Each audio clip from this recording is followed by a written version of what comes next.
When a poor boy who lived on the street shouted, "Don't eat that," everyone was scared of what would happen next. Between the meticulously pruned trees and the soothing sound of a fountain, the restaurant was buzzing. Waiters, in their impeccable uniforms, glided between tables, balancing trays laden with sophisticated dishes and freshly prepared coffees. The aroma of warm bread mixed with the sweet scent of flowers, creating a welcoming atmosphere. But for a man present, none of that seemed to matter. At the central table, sitting with an imposing posture, was Landon. He had built his empire from scratch, starting with small real estate investments in his 20s and expanding his business into sectors few dared imagine. At 72 years old, he displayed the confidence of someone who not only dominated his own world, but had the feeling that the world around him was also under his control. His perfectly tailored suit and gold-rimmed glasses reflected a carefully constructed life of luxury. However, when looking at the menu, his movements were slow, almost as if he was hesitating. In front of him stood Sarah, his much younger wife, a woman who looked like she had stepped straight off a magazine cover. Her dark hair fell softly over a perfectly made-up face with intense red lipstick. Every detail of her appearance exuded elegance, but there was something hollow about her smile, as if it didn't reach her eyes. With her attention distracted by her cell phone screen, she twirled a diamond bracelet on her wrist, as if she were in a distant world. Nearby, a boy watched from outside the restaurant's fence. He was slight for his age, wearing a hoodie that was too big for his thin frame. His dark eyes moved from table to table, assessing people's plates and pockets, as if looking for an opportunity. His name was Corey, although no one there knew him. His face was a familiar presence on the streets of that city, a homeless boy, always on the sidelines of other people's conversations and concerns. Landon looked at his watch with an impassive expression. Sarah, distracted again, finally looked up and said, in a sweet but unenthusiastic voice, "I am here. You know how I love these lunches." Corey, in turn, felt his stomach growl loudly. He approached slowly, with barely audible footsteps, and leaned against the patio railing, his eyes fixed on Landon's table. It was the kind of meal he hadn't seen up close in months, a bowl of steaming white soup, accompanied by fresh bread and a glass of sparkling water. But then, something strange happened. As Landon adjusted his glasses and grabbed his cell phone, Sarah's hand slipped into her designer bag. Corey watched closely, seeing his fingers close over a small vial. She opened it with a casual gesture and, leaning her hand over the steaming bowl, let the liquid fall into the soup. The liquid instantly mixed, disappearing as if it had never existed. Daniel held his breath, eyes fixed on the scene, frozen in place. Sarah, with an unchanged expression, stirred the soup with her spoon, while, in an almost imperceptible whisper, she leaned towards Landon. "After all the work I've done, you're not going to screw it up now." Corey blinked, still not fully understanding what he had just witnessed. He stood there, motionless, trying to process the scene he had just seen, not knowing what to do with this new information. Was it real? Could such a perfect woman, sitting in such an elegant restaurant, really be capable of doing that? Corey couldn't shake the feeling that something was deeply wrong. His heart pounded as he crouched behind the courtyard fence. He didn't know exactly what he had seen, but the coldness in the woman's words made him shudder. He clenched his fists, his nails digging into his palm. No one else seemed to notice. No one else was paying attention. It was just him. The faint growl of his stomach brought him back to reality, but his eyes never left the couple at the table. Landon looked tired, distracted. His spoon hovered over the bowl of soup as he looked at his phone, oblivious to what was happening around him. Sarah was all charm and poise. Her bright smile, her hand delicately resting on her chin, seemed to be in control of everything. But Corey felt there was something more, something horrible, something I couldn't understand. Sarah had whispered something to Landon, something that made Corey's blood run cold. He felt the weight of a decision on his shoulders. His instinct was screaming at him to get out of there. Why get involved in this? Who would believe a boy like him, with a sweatshirt too big for his thin body, on the margins of a world that had never welcomed him? He swallowed hard, looking at the other customers. Laughter, conversations, the clinking of glasses. Nobody seemed to care. Nobody noticed him, but his eyes returned to Landon's spoon, now slowly dipping it into the soup. Corey felt his chest tighten, a feeling of despair washing over him. It wasn't his imagination. He saw what Sarah did. He knew what would happen if that man ate that. His His thoughts raced in despair. He didn't know the man, but that didn't matter. What was happening was wrong, and he couldn't ignore it. Time seemed to drag by, each second weighing like an eternity. Then, without thinking, Corey stepped away from the railing and walked directly to the table. His legs felt like they were made of lead, but his feet wouldn't stop. He arrived at the table and without hesitation shouted, "Don't eat that!" The conversation stopped immediately. Heads turned, and the sound of a falling fork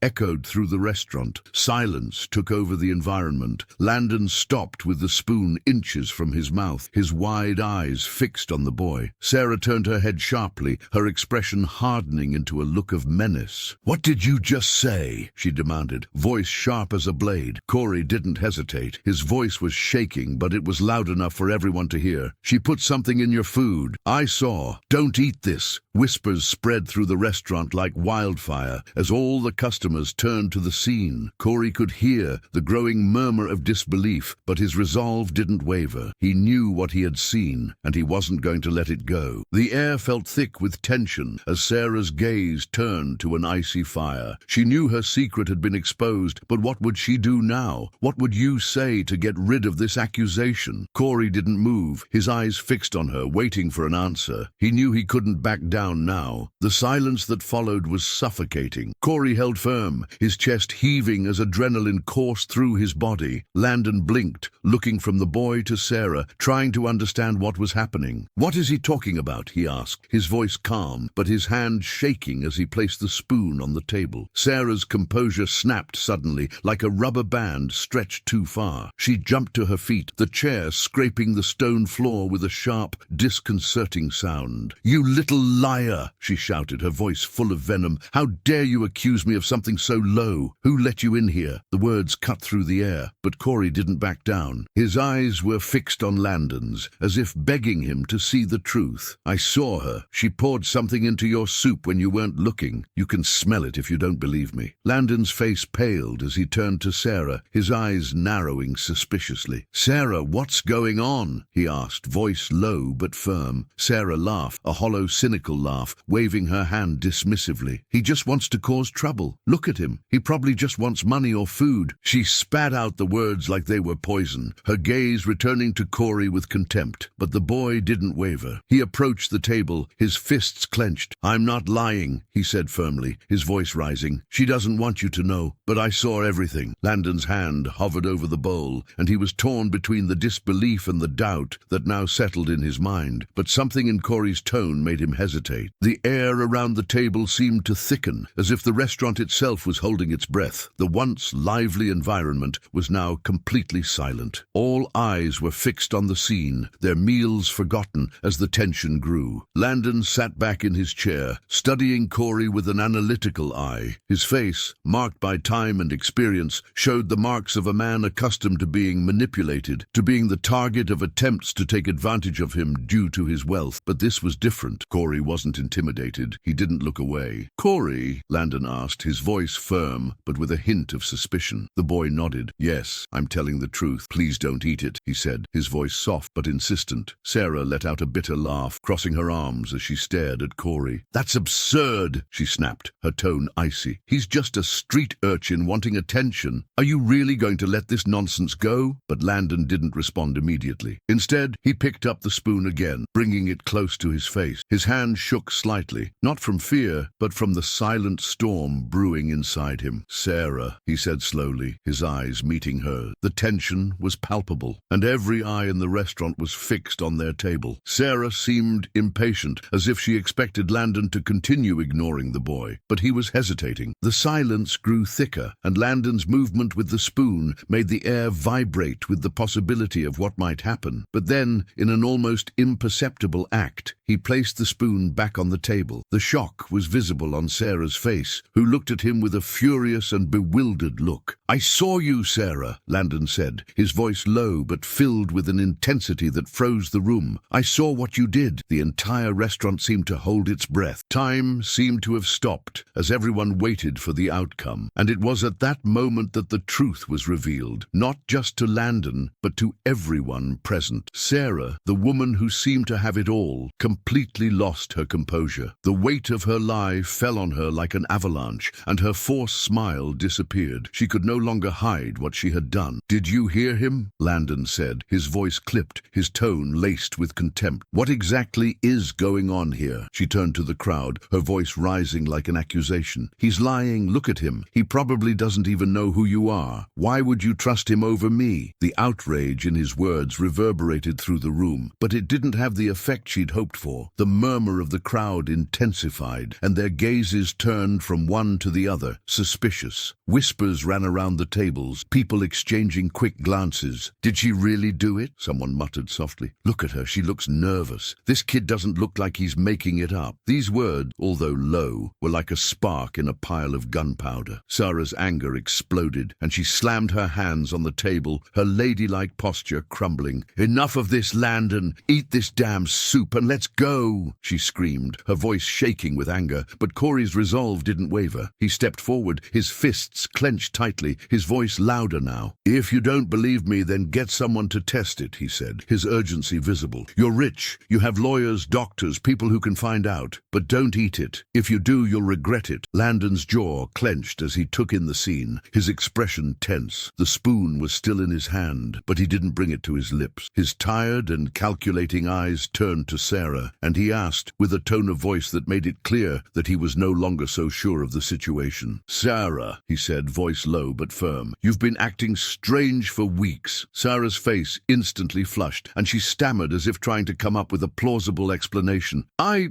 don't know what you're talking about," she stammered, nervousness evident. "Do you really think I would poison you, poison myself?" Landon completed the sentence for her, with a cutting tone that cut through the air. "It would poison me." The surrounding crowd gasped audibly, the whispers becoming more intense. The restaurant was now completely silent, except for the sound of a chair being pushed and the faint crackle of china on the table. Corey, however, remained firm, his gaze unwavering. His heart was pounding, but he didn't let it show. He had done what he could. Now it was up to Landon to make the decision that would change everything. Sarah seemed to be losing the battle. His posture hardened, and his expression became cold, almost hostile. "That's ridiculous," she said, voice full of contempt. "I don't have to sit here and listen to this nonsense." She grabbed her bag and turned around, as if she was ready to get out of there. But before she could take a step, Landon's hand reached out, gripping her wrist with surprising strength for someone his age. "You're not going anywhere," he said, with a firmness that surprised everyone around him. "Not until we figure out what's going on here." The waiter, who was paralyzed by the scene, finally spoke up, breaking the tense silence. "Sir, should I call the police?" The question reverberated around the room, and for the first time, Sarah appeared genuinely desperate. Her eyes widened, and she shook her head violently. "Don't you dare do that," she said, a panicked expression on her face. "It's just a misunderstanding, Landon. You can't be serious." But Landon raised his hand, immediately silencing her. "Yes," he said, looking directly at the waiter without taking his eyes off Sarah. "Call them." The entire restaurant seemed to hold its breath as the waiter ran inside to make the call. Corey's relief was instantaneous, but also fleeting. The truth had not yet fully come to light, and the tension in the air was still palpable. The restaurant was dead silent, the tension almost palpable in the air. Corey felt relief, but it was temporary. The truth had not yet come to light, and the tension was far from over. The waiter ran inside to make the call, the sound of his footsteps echoing as all eyes were fixed on the scene unfolding at the table. Landon let go of Sarah's wrist, his eyes never leaving hers. The charm she used so easily, that calculated smile and well-rehearsed words, were crumbling in front of everyone. Now she looked like a small, lost, desperate woman, her carefully constructed facade crumbling like a house of cards. She looked around, her lips moving but no sound coming out, as if she was desperately searching for an escape route that no longer existed. Meanwhile, Corey was standing a few feet away, feeling the weight of his own decision. He had done what he thought was right, but now, in the heat of the moment, doubt invaded him. What if Landon didn't believe him? What if Sarah managed to get away away with this. He clenched his fists, trying to hold himself together, feeling the pressure of everyone's gaze on him. He couldn't back down now, not after everything that had happened. Landon, Sarah's voice sounded shaky, but full of contempt. Are you going to believe this kid? He's lying. You know that. She tried to stay upright, but her voice sounded like a desperate attempt to defend herself. Landon, his eyes fixed on her, responded coldly. I want to hear the truth, Sarah. He said, his voice low but full of authority. What did you do? The question cut through the air, and the crowd around the table seemed to hold its breath. Corey felt the pressure build. He knew what he had seen. He knew what he had to do, but the weight of the situation crushed him. He couldn't just let this happen. He couldn't allow Sarah to get away with it. Matthew, Landon called, his voice breaking the tension. You said you saw her putting something in the soup. Can you describe what it was? Corey took a step forward, his eyes not leaving Sarah. It was a small bottle, like medicine bottles, he replied, his voice firm, with a clear liquid. She poured it when you were distracted by your cell phone and stirred the soup. I swear I saw it. Landon looked at Sarah, a look of disbelief taking over his face. That is true, he asked, pain evident in his voice. Sarah, however, shook her head quickly, her posture trying to maintain her composure. That's absurd, she said, her voice now thick with anger. He's lying. He doesn't know what he's talking about. Landon turned to her, anger taking over him. Why would he lie, Sarah? He asked, pain and anger mixed together. What would he get out of it? The surrounding crowd murmured, the buzz growing. Corey's words echoed, and Sarah, visibly cornered, looked away from the soup. For a brief moment, her facade of control crumbled, and she seemed more vulnerable than ever. Then, trying to recover, she turned to Corey with a dismissive expression. You were spying on us, weren't you? She said, her voice venomous. Trying to cause trouble because you're jealous of people who actually have something. Sarah's words hit Corey like a slap, but he didn't let it shake him. I'm not jealous, he said firmly. I saw what I saw, and I couldn't just stand by and let you hurt him. The sirens got louder, and soon 2 police officers entered the restaurant. The atmosphere, previously full of laughter and conversation, was now filled with tension. The sound of sirens seemed to cut through the air, announcing the arrival of an authority that everyone knew was necessary. The room seemed to shrink as the officers approached the table, their hands resting on their belts, ready to act. What's going on here? One of the police officers asked, with a neutral but authoritative tone. Landon stood up from his chair, his posture imposing despite his age. He didn't hesitate, pointing at the soup before him. Officers, Landon said, voice firm, this kid claims my wife poisoned her. I need you guys to look into this. The officers exchanged glances, their expressions neutral, but the tension in the room was palpable. One of the officers leaned over to sniff the soup cautiously. He pulled away and looked at Sarah. Ma'am, do you have anything to say about this? He asked, his voice emotionless but with a slight note of doubt. Sarah blushed, her eyes narrowing in anger. That's ridiculous, she snapped, trying to maintain control. He's just a street urchin trying to cause trouble. Landon looked at her, his expression cold and implacable. Sarah, are you really going to go through with this story? But the police officer wasn't buying Sarah's excuses. We need to test the contents, he said, taking the bowl of soup firmly. No, Sarah shouted, her voice rising. Her tantrum only increased the attention on her, and her panic only made her look guiltier. The officer hesitated, narrowing his eyes. Ma'am, is there anything you would like to tell us before we proceed? Sarah hesitated, her chest rising and falling rapidly. She looked at Landon, then at the officers, her hands shaking as she held onto her purse. Finally, his resolve crumbled. Okay, she said, her voice low but full of venom. Do you want the truth? I'm tired of living in his shadow, tired of his control over everything. He should never have made it past this year, and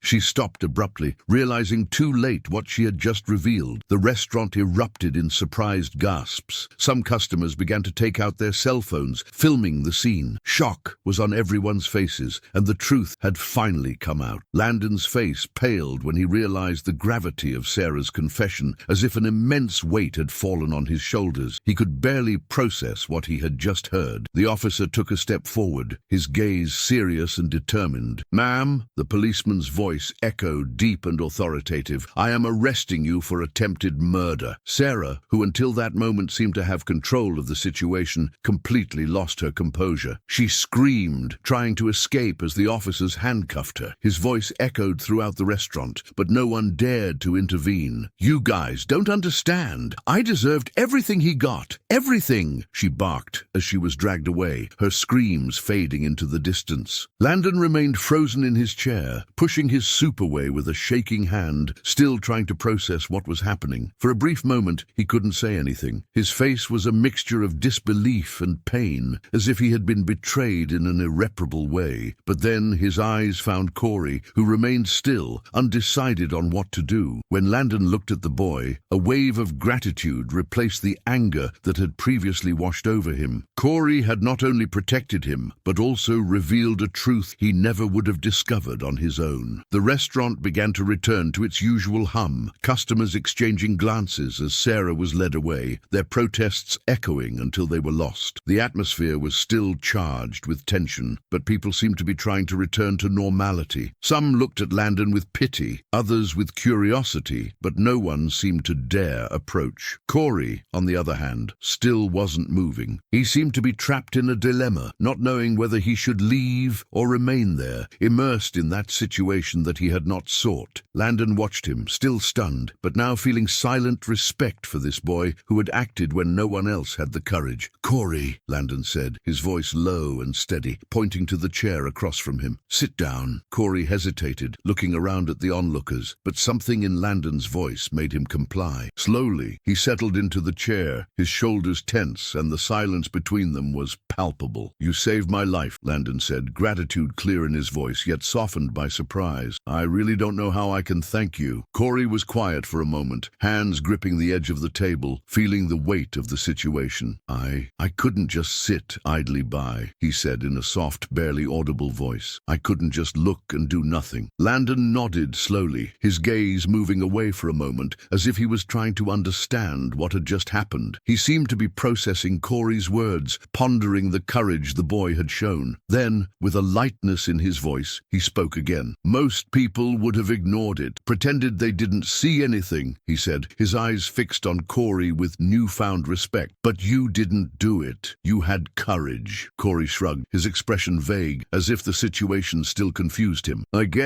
just don't like seeing people get hurt," he said, his voice still soft. Landon sat back in his chair, his eyes now focused on the boy, as if he were watching him for the first time. For the first time, he seemed to really see Corey, and not just as a spectator in his life. Silence stretched between them, but there was something deeper there, a silent connection, a muted understanding that in the end, Corey was the one to act when everyone else stood still. The restaurant continued to operate normally, with the murmurs resuming their course, but the scene that had just happened never left anyone's mind. The truth had been revealed, and for Landon, it meant something new, something he didn't know he needed to understand. Sometimes courage comes from where we least expect it. Landon looked at Corey, observing the boy not just as someone lost on the streets, but as someone with a story of his own, a soul who, despite everything, still maintained his dignity. Landon's question came unexpectedly, like an invitation to understand more deeply the boy who, in a way, had saved his life. "How long have you been around?" The question made Corey hesitate. His eyes dropped to the floor, his expression closed, as if he had been struck by something much deeper than Landon's simple curiosity. "Ah," Corey murmured, not sure what to say. The silence that followed was heavy, almost uncomfortable. Landon frowned, but didn't insist. He realized this was not the time to force an answer. Instead, he took a sleek black cell phone from his pocket, slid his finger across the screen with the familiarity of someone who knows what he's doing, and stood up. "Wait here," he said before walking away, heading to a corner of the restaurant to make a call. Corey watched him silently, his heart beating fast. He didn't know what was happening, but he felt a growing tension in the air. He had a feeling things were about to change for him, but he didn't know exactly how. Was Landon about to call someone to get Corey out? Maybe it was the police, maybe some other institution, but he wasn't sure of anything. The sound of the call echoed softly in the restaurant, but when Landon returned, his face was calmer, almost peaceful. He approached Corey's table and, without further ado, said with a simple tone but full of sincerity, "Help is on the way." "Help?" Corey asked, frowning, doubt written all over his face. He couldn't quite understand what was happening. Landon nodded, his gaze firm and determined. "I called someone I trust. They're going to make sure you have a place to sleep tonight, a safe place. And if you'll let me, I'd like to do more than that." Landon's words shocked Corey. He felt a lump in his throat, the defensiveness he always kept so high starting to give way. He looked down, trying to hide the vulnerability that now appeared in his his chest. "You don't have to do this," Corey said, almost desperately, as if apologizing for being a burden. "I didn't do it for money or anything like that." Landon smiled slightly, with a gentle look, as if he understood the fear and distrust that Corey carried. "I know," he said. "That's why I want to help you. You did something most people wouldn't have done." The boy swallowed hard, his eyes fixed on Landon, but now there was something different there. It was no longer just distrust, but a growing curiosity, a spark of something he hadn't felt in a long time. "And trust me, Corey," Landon continued, with a sincerity that seemed to touch the depths of the boy's soul, "if the world had more people like you, it would be a much better place." Corey didn't know what to say. He felt a warmth he never imagined he would experience again. It wasn't a physical thing, but a kind of internal warmth, a feeling of being seen, of being recognized as something more than a lost boy. He looked down, his eyes teary, but he didn't want to give in. He didn't want Landon to see his fragility. The restaurant around them continued its course, with customers slowly dispersing, but the tension in the air was still palpable. Corey's courage, the action he took, had changed everything. And now, Landon's words felt like a silent promise, something stronger than mere words. Landon picked up the glass of water, drinking it slowly as he considered it. "Sometimes life gives us the chance to change someone else's story," he said in a soft, almost thoughtful voice. "You changed mine today, Corey, and maybe, just maybe, I can help change yours." Corey looked back at him, his eyes shining with something he no longer dared to feel: hope. Something so simple but so powerful. For the first time in a long time, he felt like there was a chance for something different, something better. He didn't know where this would lead him, but in that moment, he felt like he was no longer alone. The lesson that unfolded there did not go unnoticed by anyone. Courage doesn't always come from where we expect it. Kindness is not restricted to great fortunes or expensive clothes. Sometimes, the greatest strength comes from the people we tend to ignore, the ones whose stories we don't know. In the end, Corey's bravery not only saved a life, but also reminded everyone in the restaurant that doing what's right is a choice that can change everything, even when it seems like there's no hope. If you like this story, don't forget to leave a like and subscribe to the channel. Here, you will find exciting stories every day made to touch your heart. And I'm sure that the story that's appearing on the screen now will move you too. Don't miss it.